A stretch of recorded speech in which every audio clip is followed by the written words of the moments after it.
বাহিৰৰ পৰাতো ধুনীয়াই, আপোনালোকে চাব পাৰে কি ধুনীয়া হিল চাওক গাইজ। পাহাৰৰ পৰা বাগৰি পৰিছে ক'ত ইমান পুখুৰীৰ ওপৰেদি ৰাস্তা বনাই দিছে। আইঐ যিহেতু চাৰিওফালে অকল পানীয়ে পানী, এইকেইদিন অকল পানীয়ে দেখালো আৰু কিমান আৰু পানী চাব। অসমত পানী হৈ থাকিব, গৈ থাকিব, আহি থাকিব। তো আজি অলপ পানীৰ পৰা উঠি পুৰা পাহাৰৰ ওপৰত যাম বুলি ভাবিছো। হাজোৰ পৰা ফুৰি আহো, কাৰণ মই হাজোৰ পুৱামক্কাটোহে অকল দেখা পাইছো। বাকী দুটা মন্দিৰ আছে তাতে ধুনীয়া ধুনীয়া, তো সেইবিলাকো দেখাবলৈ চেষ্টা কৰিম আৰু ময়ো চাম। সোনকালে ৰেডি হৈ লও, এইবিলাক চেঞ্জ কৰি পুৰা জিকজিকা হৈ যাব লাগিব না গাইছ। মোৰ গাড়ীখন মানে পুৰা লেতেৰা হৈ আছে, তো একো কথা নাই, আজি আহিলেও তাৰপিছত বঢ়িয়াকে ধুই দিম। লগত আৰু এটা হিৰো যাব, হিৰো এই চাওক না গাইছ কি চাল বাপ্পা। মইতো ওলাইছো মোৰ অৱস্থা নাই বাৰু। এক চাওক না পুৰা চালত মানে পুৰা লেভেলতে থাকা নেকি সদায়। সোনকালে যাব লাগে, 10টা মান বাজিল, সন্ধিয়া হ'ব নহ'লে। ঘড়ী চৰি নাই বাৰু, চালো এনেই। তো ধুনীয়াকে আগত তেল ডিপু আছে, তেল চেল ভৰাই লওঁ, তাৰপিছতহে যাওঁ। আৰু গাইছ এই ৰাস্তা চাইছো না, এই ৰাস্তা, এইটো ৰাস্তা কয় বাপ্পা। পুখুৰীৰ ওপৰেদি ৰাস্তা বনাই দিছে। আইঐ অ মা বাপ্পা গুৱাহাটীটো বৰপেটা চিধা যিটো ৰোড হাজো হয়, মানে এনেকুৱা বেয়া ৰাস্তা, মানে কি কম আৰু এইটো গাড়ী চলাই মানুহে।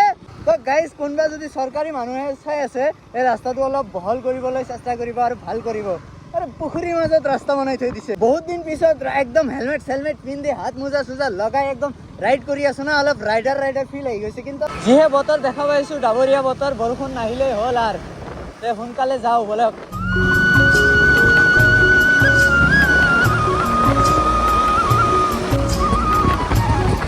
এই দুটাক চাইছে না নাই আগফালে, এইবিলাকৰ কাৰণে কেতিয়াম বদনাম। এই চাওক নাম্বাৰ প্লেটো লগোৱা নাই বাপ্পা। আৰু হেলমেট চেলমেটটো একো নাই, কি কটি ফালি গৈ আছে। লাহে যা ক'ত যোৱা ইমান জল্দি? আৰে এই চাওক ৰোড মস্ত জ্বালা গাইছ, এনেকুৱা ৰোডত যাব পাৰি নেকি? আগত ক'ৰবাত অলপ খাই লওঁ, মানে ভোক লাগিছে, বহুত দূৰ আহিলো না। চাওঁ ক'ৰবাত ভাল হোটেল পাওঁ নেকি, খাই লওঁ অলপ। ধুনীয়াকে কিবা কিবি খাই লওঁ। আপোনালোকে যদি হাজো বৰপেটা ৰোডত আহে তেনেহ'লে এইটো হোটেলত খাব পাৰে, খুব ধুনীয়া। ইয়াত বোলে কিবা ইডলি লাগে ইয়াতে, অসমত ইডলি। লৈ ল চাহ খা, ইডলি খাইহি। বিস্কুট কিনা পইচা নাই মোৰ তাত। এই খা, খালে খা, নহ'লে ঘৰত গুচি যা। নাখায় বোলে, খা এতিয়া খা। দেখছে গাইছ, নাখায় বোলে, সি নাখায় বোলে। কি ধৰছি ছেকেণ্ডত চাচোন, মোৰ নাইয়ে, মোৰ অলপ আছে। খা খা দেখছে গাইছ, খোৱা বস্তু কি নাখায় কি থৈ দিম নেকি? নাখায়। তো আপোনালোকে তাতে খাব পাৰে, খুব ধুনীয়া। মানে খাই চাই ওলাই আহিলোঁ আৰু আহি পালোৱে প্ৰায়। তো আপোনালোকে যদি হাজো আহে, গুৱাহাটীৰ পৰা লেফ্ট চাইডে আৰু বৰপেটাৰ পৰা আহিলে ৰাইট চাইডে এনেকুৱা এটা ৰাস্তা আছে, মই দেখাই দি আছোঁ। এইটো ৰাস্তাৰে আপোনালোকে ৰাইট চাইডে উঠি যাব বৰপেটাৰ পৰা আহিলে, আৰু গুৱাহাটীৰ পৰা আহিলে লেফ্ট চাইডে পৰিব।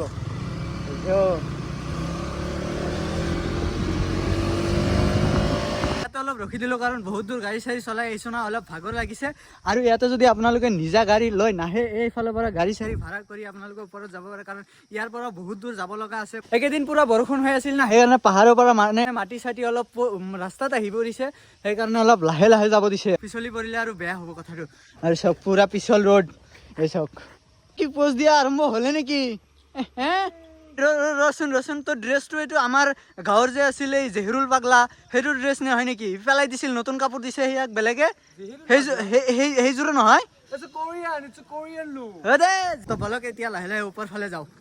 বাপ কি থিয় পাহাৰ, আৰু ইফালে দি চাওক পানী আহি আছে, ঝৰ্ণা পাহাৰৰ ওপৰৰ পৰা পানী আহি আছে।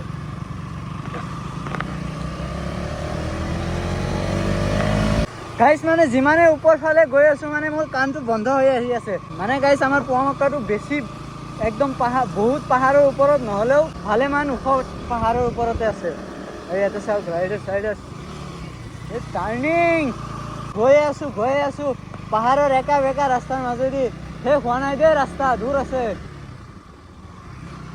এই চাওক গাইছ, ইয়াতে ফৰেষ্টৰ কিবা কিবি লিখি দিয়া আছে, বাঘ চাঘ ওলাব পাৰে, আপোনালোকে চাই চিতি আহিব। সন্ধিয়াৰ সময়ত নাহিব কিন্তু, বাঘে খাই পেলাব।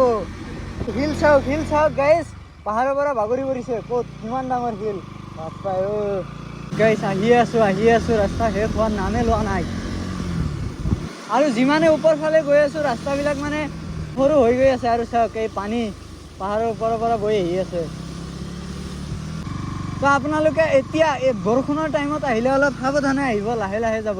এই চাওক ৰঙা মাটি, পুৰা পিছল মাটি দেই গাইছ, শ্লিপ খাই যায় চকা। গাড়ীটো ইয়াতে থৈ লওঁ, তাৰপিছত দেখাই আছোঁ আপোনালোকক। গাইছ ইয়াতে গাড়ীটো ধুনীয়াকৈ থৈ দিলোঁ আৰু আপোনালোকক দেখাই আছোঁ পোৱামক্কা দৰগা শ্বৰীফ। দোকান চোকান আছে, আপোনালোকৰ যদি মোমবাতি চোমবাতি কিবা কিবি লাগে লৈ ল'ব। মানে গাইছ মই মোমবাতি চোমবাতি লৈ লওঁ, তাৰপিছত আপোনালোকক দেখাই আছোঁ দৰগা শ্বৰীফটো। ইয়াৰে পৰা দোকান চোকান আছে ইয়াতে, পূৰা ভালকৈ লৈ ল'ব ইয়াৰ পৰা।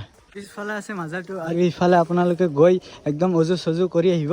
আৰু ইফালে আছে গেষ্ট হাউচ, মানে ইয়াতে যেতিয়া মানুহ চানুহ পূৰা হয় তেতিয়া ইয়াতে থাকে আহি। চাওক খুব ধুনীয়াকৈ বনাই দি আছে। ইয়াৰে পৰা তলত এই তাতে আছে অজুখানাটো। তো মই অজু চজু কৰি আপোনালোকক দেখাই আছোঁ দৰগা শ্বৰীফটো। তাৰ চেণ্ডেলবোৰ আপোনালোকে থৈ যাব এনেকৈ, আৰু মই ভিতৰৰ পৰা এইখিনি দি আহোঁ, তাৰপিছত আপোনালোকক ধুনীয়াকৈ দেখাই আছোঁ।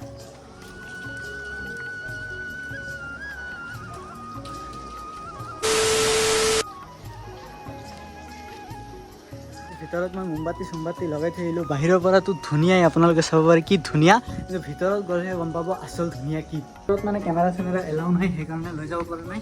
তো আপোনালোকে নিজে নিজে আহি চাই যাব এবাৰ, বহুত বেছি ধুনীয়া ভিতৰৰ পৰা। এতিয়া আপোনালোকে ইয়াতে আহিব, চব গোটেইখিনি আপোনালোকে নিজে নিজে চাই ল'ব, বহুত ধুনীয়া ঠাই। আপোনালোকে আহক, আৰু বাকী এইটোৰ বিষয়ে মই কৈ আছোঁ ৰ'ব।